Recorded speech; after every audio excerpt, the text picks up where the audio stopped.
कानून वापसी नहीं तो घर वापसी नहीं का नारा हमारा है। और हमने बता दिया सरकार को, ये आंदोलन अक्टूबर तक चलेगा। अक्टूबर तक, ये 10 दिन में खत्म होने वाला नहीं है। अपने पानी लगा लेना, जत्थेबंदी कितने कब आने कितने का, ये अक्टूबर तक चलेगा आंदोलन। अक्टूबर से कम पे खत्म नहीं होना। बातचीत भी चलती रहेगी, ये तारबंदी भी होगी। ये जो तारबंदी हुई ना, इसको ऊपर वाला करवाता है। इस तारबंदी के अंदर अनाज बंद होगा, इस तारबंदी के अंदर गरीब की रोटी बंद होगी। ये पता चल गया, कोई इसको लांग कर नहीं जा सकता। जब रोटी और अनाज की घेराबंदी तारबंदी होगी, किले गाड़ी जाएगी, तो गरीब आदमी अनाज के लिए तड़पेगा। ये आंदोलन तो गरीब का है, ये आंदोलन रोटी कैद ना हो, ये आंदोलन उसका है। ये किलेबंदी करी जा रही है, राजा के द्वारा किलेबंदी है। ये अनाज को इकट्ठा करने की किलाबंदी है। आपके सामने आ गया। ये आंदोलन अक्टूबर और नवंबर तक चलेगा। तैयारी हमें अक्टूबर और नवंबर तक ही करनी है। ये आंदोलन अभी नहीं खत्म होने का। और जिस हिसाब से नौजवान आए हैं मेरे साथी, मैं धन्यवाद करता हूं, सलाम करता हूं उनको। ये आंदोलन नौजवान चलाएगा। इस आंदोलन में हम पिछले 35 साल से कहते हैं कि हम जाएंगे जंतर मंतर पे, हम पार्लियामेंट में जाएंगे, घुसेंगे पार्लियामेंट में। कोई घुसा पार्लियामेंट में? एक आदमी से कुआया गया वहां पे कि मैं लाल किले पर झंडा बांध दूंगा, उसको आगे बैठाया गया। उन नौजवानों को बहकाया गया, उनको रास्ता दिया गया कि पंजाब की कौम बदनाम हो, पंजाब के हमारे नौजवान बदनाम हो। उनको रास्ता दिया गया लाल किले तक। कोई लाल किले पर झंडा बांधता है? कोई? हमने जितने भी विपक्ष के लोग हुए, जितने भी पार्लियामेंट में धरने जंतर मंतर हुए, 35 साल से हम हर बार कहते हैं कि हम पार्लियामेंट में जाएंगे। कोई पार्लियामेंट में गया? वो कौन सा गणित था कि जो हमारे पंजाब के नौजवानों को पहला फुसला के लाल किले का रास्ता बताया गया, वहां पे एक धार्मिक झंडा फरमाया गया, एक कौम को बदनाम करने की कोशिश करी गई, किसान कौम को गद्दार करवाने की कोशिश करी गई। ये नहीं होगा। इसका मुकाबला होगा। आंदोलन अक्टूबर तक चलेगा और अक्टूबर के बाद में आगे की तारीख फेर देंगे। और इस आंदोलन का जो सरे जागा, इस आंदोलन का सरे नए 8 जत्थेबंदी है। इस आंदोलन का जो देवता होगा, इस आंदोलन का देवता होगा जल, जो स्रोतों से जल आया है। इसकी कहानी सुन लो क्या है। जो गुस्सा था लोगों का, जो तप था लोगों का, जो गुस्सा था, अगर यहाँ से आग बोल दी जाती तो क्या हाल होता। यहाँ पे गुस्से को जल में कन्वर्ट करा, जल में इकट्ठा करा, और वो जल यहाँ पे इकट्ठा करा हुआ है। ये जल गंगा जी में जाएगा, ये जल गुरुद्वारों के सरोवरों में जाएगा, ये जल चंबल की घाटी में जाएगा। इसका गुस्सा जो नौजवान का गुस्सा है, जो देश के किसान का गुस्सा है, हमने इसको जल में ग्रहण करा, यहाँ पर लेकर आए, इसको इकट्ठा करा, और इस गुस्से को पूर्ण रूप से जो त्याग है, इसका जो तासीर जो होती है, ये गर्म है, और इसको जल ही इसको स्रोत कर सकता है। इसको कोई मामूली जल मत मान लेना। अगर यहाँ से ये जल ले जाकर और किसी गांव पर किसी नौजवानों पर छिड़क दिया ना, तो एक क्रांति आ जाएगी, क्रांति। इसको जल मत मान लेना। इस आंदोलन का मान रखा है जल ने। जिस तरह से स्रोतों का जल, जिस तरह से जो सरोवर है हमारे गुरुद्वारों का जो जल आता है, सभी तो उसको पूछते हैं। कोई गंगा जल पूछता है, कोई मानसरोवर का जल पूछता है, कोई वहां से आता है जब हम इबादत करने जाते हैं, कोई वहां से जल लेकर आता है। और हमारे किसान के लिए भी जल ही सबसे महत्वपूर्ण है। अब हमको कसम खानी होगी कि जिस जल ने हमको बचाया है, हम उस जल का मान कभी नहीं गिरने देंगे, उसको व्यस्त नहीं करने देंगे। हम उसको नदियों नालों में हम बेवजह उस जल को नहीं बहाएंगे। हमको जल को संरक्षण करके रखना है। यही जल हमारा जीवन है, यही हमारे खेतों को बरसेगा। जब ये जल जाएगा तो ये कई सौ साल तक हमारे खेतों पे जो जल गंगा जी में समुद्र में जाएगा। कई सौ साल तक इस आंदोलन को जिंदा रखेगा ये जल। इस जल का देवता, इस आंदोलन का देवता, इस आंदोलन का वाहे गुरु वो जल होगा। उसकी हमको पूजा करनी होगी, उसको संरक्षण रखना होगा। ये ऊपरले वाले का ही वो है कि हमको जल के माध्यम से सबने इकट्ठा करा, सभी स्रोतों का जल यहाँ पाया, उसका हम मान रखते हैं। जो भी लोग यहाँ पर लेकर आ रहे हैं उसको यहाँ पे कलेक्ट करें, और इसको वहाँ पे हमने अमृतसर भिजवा दिया है। हम चंबल के लोग आए उनको भी डाल के दे देना यहाँ से, उस सरोवर से बहुत पूजा पाठ करके उसको छोड़ दे जो जहाँ से आया है, और गंगा जी में ये जल प्रवाह करा जाएगा। बहुत बहुत धन्यवाद, सभी लोग यहाँ पे बोले। और युवा तो क्रांतिकारी है, हम चिंता ना करो, यही तो भोज चाहती मुझे या मिल गई। और जब भी कोई क्रांति आई है देश में, ये वैचारिक क्रांति है, किसान की आजादी की लड़ाई है। ये इस लड़ाई को युवा ही लड़ेगा। लड़ेगा जो युवा इस आंदोलन में शामिल होगा वो अपनी जमीन नहीं बेचने का, वो जमीन नहीं बेचने का अपनी। आप जुड़े, आपका बहुत मान सम्मान है। मुझे पता है कि मेरे साथ में जब खड़ा हुआ है, ये जो जत्थेबंदी है इनके साथ में खड़ा है, मैं भी उसका एक मेंबर हूँ। एक आध बात सुक्कू निकल जा मेरे से भी, मैं इन्हीं से पूछता हूँ।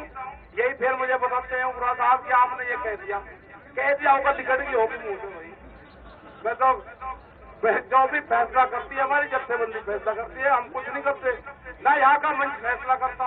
हमारा हेडक्वार्टर सिंगू बॉर्डर था, है और रहेगा। ना आंदोलन के दौरान जत्थेबंदी बदली जाती, ना लड़ाई में घोड़े बदले जाते। जो कुछ है उन्हीं से ही चलाओगे काम। मजबूत है हमारे 40 की 40 जत्थेबंदी पूर्ण रूप से मजबूत है हमारी। और उग्रा जैसा संगठन अगर मिल जाए और सब ऐसे ही बन जाए तो ये तो बहुत भयंकर है।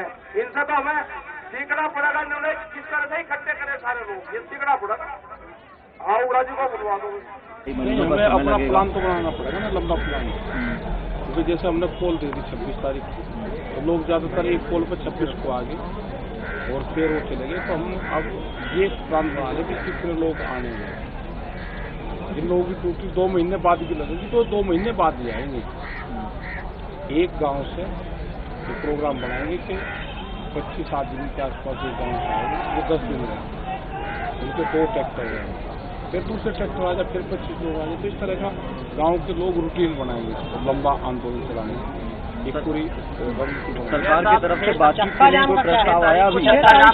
आप लोगों ने 6 तारीख में 26 जनवरी को जो कुछ भी हुआ हम सब ने देखा, उसके बाद ही क्या आपको लगता है 6 तारीख का चक्का जाम आप सब लोगों के लिए फायदेमंद होने वाला है? आप लोग उसको सफल तरीके से कर पाए? कोई दिक्कत नहीं हो, तो पहले भी हुई, तो करवाया गया है। यहाँ पे 26 तारीख का कोई 6 तारीख को भी ऐसा कुछ करवाया जा सकता है? नहीं ऐसा हमारा कोई जो इस तरह का करेगा तो उसका वो होगा। इस तरह के लोगों को लाभ हो सकता है। पहले भी चक्के जाम क्या होता है, एक टाइम की टाइम गए लोग रुके, अधिकारी को बुलवाया, ज्ञापन दिया, उससे एक मैसेज हमारा चल जाता है कि हम इस चीज से नाराज हैं। हमारे गन्ने के इशू है, उत्तर प्रदेश का और बहुत इशू है। अलग अलग स्टेट में जो भी इशू है वो भी मुझसे इसमें रहते हैं। ठीक है साहब, लॉ एंड ऑर्डर की मामला हो या किसी भी तरह से कोई बातचीत हो रही है आप लोग की सरकार हमारी कोई बात, यूपी सरकार से या सेंट्रल गवर्नमेंट से? अभी जो आपकी महापंचायत लगातार हरियाणा, बिहार, यूपी में जो चल रहा है, वो उसका क्या आगे का क्या प्लान है आप लोग का? इसके बाद इकट्ठे होंगे लोग, ये तो पंचायतें तो चलती रहेगी, पूरे देश में चलेंगी। इंटरनेट कर दिया गया है, जरूरत आपको होगी पत्रकारों को लड़ाई लड़ने की तो लड़ी जाएगी पत्रकारों को भी। अगर कोई एक आधा पत्रकार ठीक दिखा हुआ है तो उसी पे लाठी हो जावे। तो चक्का जाम तो आप कमेटी का देखना है क्या करेंगे? दिल्ली ने बॉर्डर पर चक्का जाम करना है, फिर आप लोग चक्का जाम हम करेंगे और ये तो हो ही रहा है। क्या हर तो मुख्यालय देश भर में है या सिर्फ दिल्ली में है? दिल्ली में तो करी रहा, जब दिल्ली पुलिस साथ से हुई चक्का जाम करने में तो हम क्या करेंगे? सरकार की कोई बात नहीं। क्या खाना पानी की दिक्कत हो रही है? रसद आने में आप लोग को दिक्कत हो रही है जो बैरिकेडिंग हुई है, उससे दिक्कत क्या हो रही है आपको बैरिकेडिंग से? हमें तो कुछ दिक्कत नहीं। तो आप आपत्ति जता रहे हैं ना बैरिकेडिंग पर, जो पुलिस बैरिकेडिंग कर रही है, फेंसिंग कर रही है। जनता को बता रहे कि अनाज इसी तरह की बैरिकेडिंग में बंद होगा, ध्यान रख लेना। जो रोटी है वो इसी तरह की बैरिकेटिंग में बंद होंगी। तो आपको क्या मंशा लगे, सरकार क्यों कर रही है सब फेंसिंग या आम जनता बैरिकेटिंग? को ये लगे कि भाई इन्होंने दुखी कर दिए। बजट पर क्या प्रतिक्रिया है? बजट में तो कुछ है नहीं, कर्जा देने की बात करी। साहब कई जगह बैनर लगे हुए देखे थे, 56 इंची का सीना आपका लिखा हुआ है, क्या आपका भी वही नारा रहेगा? नहीं, हमारा नहीं, इस तरह के जो मोदी जी का था। सर एक आज कई जगह में मैंने खबर चल रही है, बैनर हुए हमारे नहीं। टिकैत साहब आज टीवी में खबर चल रही है कि आप मीडिया सीकर हो गए, टेंशन के लिए आप ये सब कर रहे हैं जी।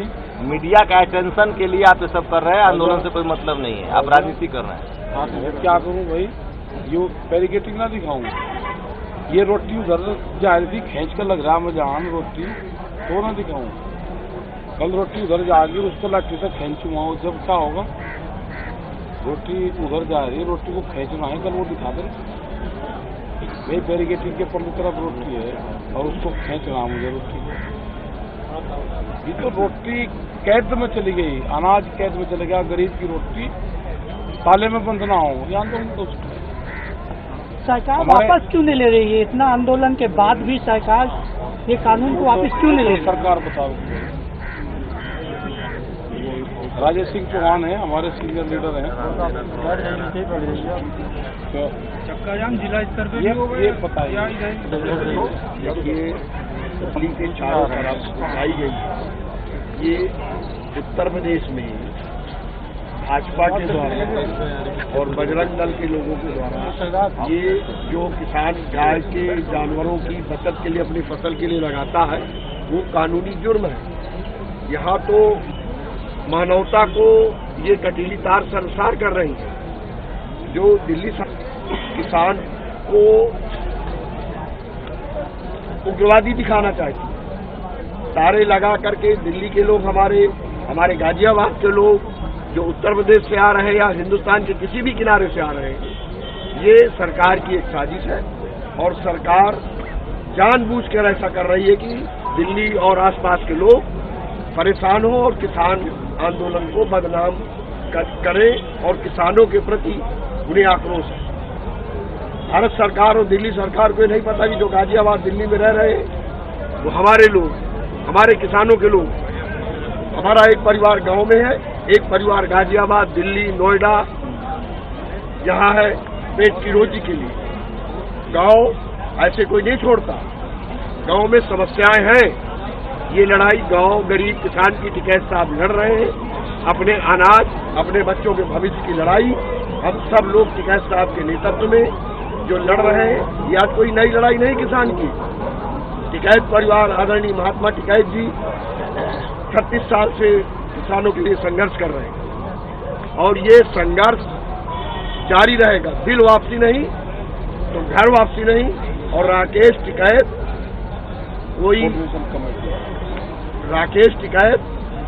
कोई गाजर मूली नहीं। सरकार अगर समझती हो तो उखाड़ के हम खा लेंगे।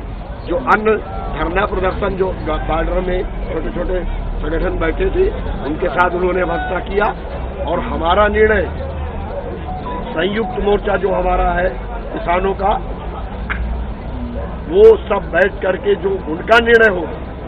हमारा हेड ऑफिस सिंघू बॉर्डर है और सिंघू बॉर्डर में हमारे प्रतिनिधि, हमारे भारतीय किसान के लोग जिसको टिकैत साहब भेजते हैं, बैठ के चर्चा होती है। उस चर्चा में हम सब शामिल होते हैं और वहाँ से जो निर्णय होता है पूरे देश में लागू किया जाता है। गवर्नर हाउस का निर्णय वही से था। पूरे देश के रोड को जाम करने का निर्णय भी इसलिए किया गया है कि हम इन्हें बताना चाहते हैं कि ये हमारा उत्पीड़न करते हैं और हम किसानों को जगाना चाहते हैं। कल प्रकाश जावड़ेकर जी ने कहा कि उत्तर प्रदेश के कुछ हिस्सों का आंदोलन है, एक हिस्से का आंदोलन है। जब लखनऊ में 21 जनवरी से और 23 जनवरी तक हजारों की संख्या में ट्रैक्टर, गोसाईगंज में और 50,000 किसान, मध्य पूरब का ही किसान लखनऊ की सरजमी में 21 जनवरी से लेकर 23 जनवरी तक बैठा था और गन्ना की पर्च क्या रहा है। हमें 450 रुपए कुंटल से कम मंजूर नहीं। हमारा उत्तर प्रदेश में, पूरे उत्तर प्रदेश में धान 1000 में खरीदा गया और जो सरकारी क्रय केंद्रों में धान खरीदा गया 15 किलो 20 किलो, 25 किलो, 30 किलो खाने लड़ रहे हैं, अपने बच्चों के भविष्य के लिए कर रहे हैं, तो हम आतंकवादी हो गए, हम उग्रवादी हो गए। कल तक यही किसान अन्नदाता भगवान था इनके लिए, और आज वही किसान जब अपने हक के और पेट की लड़ाई लड़ रहा है, अपने बच्चों की भविष्य की लड़ाई लड़ रहा है, तो हमें कटीले तारों से जो जानवरों तक के लिए कानून के अंतर्गत जेल जाने की प्रक्रिया सरकार ने रखी है, ये किस प्रक्रिया में आता है? जो ब्लेड वाला तार लगा रहा हुआ, हमारे उत्तर प्रदेश में कई किसान जेल गए इसी इशू पे, कटीले तार, ब्लेड के तार लगाने में जेल भेजे गए, और इन्हीं लोगों ने आंदोलन किया जो आज यहाँ कटीली तार का उपयोग